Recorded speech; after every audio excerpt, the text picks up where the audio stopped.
ছাত্ৰ ছাত্ৰীসকল, আজি মই তোমালোকৰ অষ্টম শ্ৰেণীৰ সমাজ বিজ্ঞান পাঠ্যপুথিৰ ভাৰতৰ উদ্যোগ আৰু পৰিবহণ ব্যৱস্থা এই পাঠটোৰ অনুশীলনীসমূহক সমাধান কৰি দিম।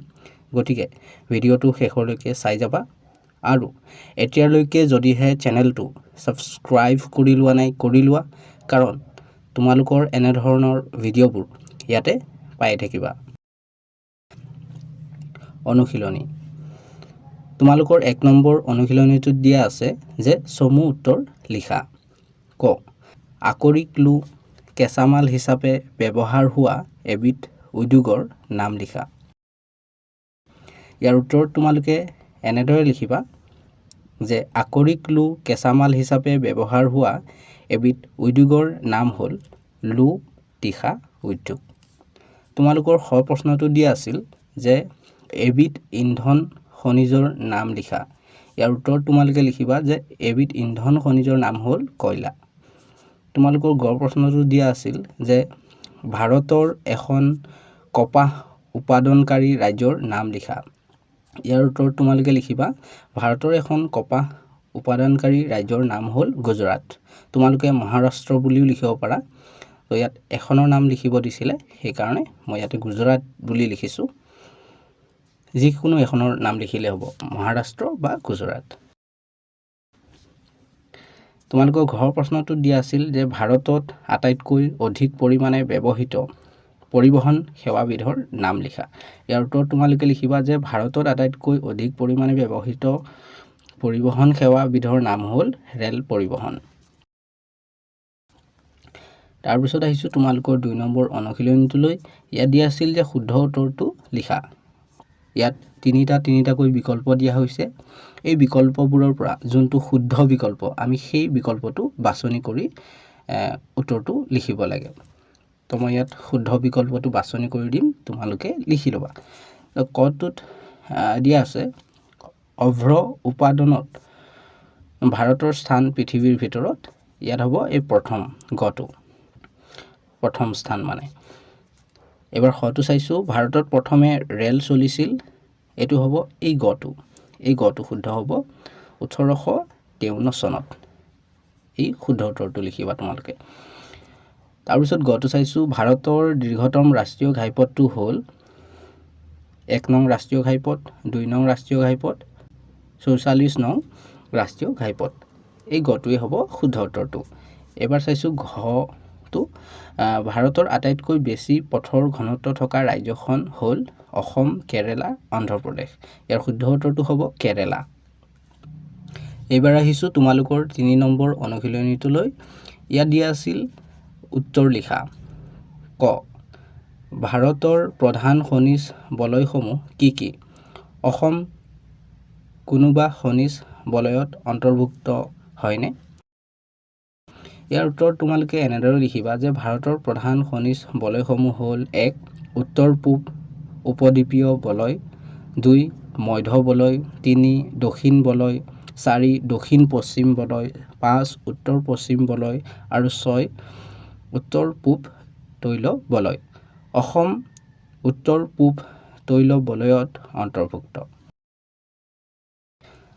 খটোত সুধিছিল যে ভাৰতৰ 5টা প্ৰধান লো তীখা উদ্যোগৰ নাম। ইয়াৰ উত্তৰত তোমালোকে লিখিবা ভাৰতৰ 5টা প্ৰধান লো তীখা উদ্যোগৰ নাম। 1 জামছেদপুৰ টাটা লো তীখা উদ্যোগ, 2 বাৰ্ণপুৰ লো আৰু তীখা উদ্যোগ, 3 ভদ্ৰাৱতী বিশ্বেশ্বৰাই লো আৰু তীখা উদ্যোগ, 4 ভিলাই তীখা উদ্যোগ আৰু 5 দুৰ্গাপুৰ তীখা উদ্যোগ। তোমালোকৰ গ প্ৰশ্নটোত সুধিছিল যে মুম্বাই আহমেদাবাদ অঞ্চলত বয়ন উদ্যোগসমূহ কিয় গঢ়ি উঠিছে? ইয়াৰ উত্তৰত তোমালোকে লিখিবা যে মুম্বাই আৰু আহমেদাবাদৰ বস্ত্ৰশিল্পসমূহ প্ৰধানকৈ মহাৰাষ্ট্ৰ আৰু গুজৰাটত উৎপাদিত কপাহৰ ওপৰত নিৰ্ভৰ কৰি গঢ়ি উঠিছে। বস্ত্ৰ উদ্যোগৰ বাবে প্ৰয়োজনীয় যন্ত্ৰপাতি, ৰং, ৰাসায়নিক দ্ৰব্য, কপাহ আদি আমদানি কৰিবলৈ আৰু উৎপাদিত সামগ্ৰীবোৰ ৰপ্তানি কৰিবলৈ আমদানি মানে হ'ল অন্য ঠাইৰ পৰা অনা আৰু ৰপ্তানি মানে হ'ল অন্য ঠাইলৈ পঠিওৱা। ৰপ্তানি কৰিবলৈ বন্দৰৰ সুবিধা থকাৰ কাৰণেই মুম্বাই আহমেদাবাদ অঞ্চলত বস্ত্ৰ উদ্যোগসমূহ গঢ় লৈ উঠিছে।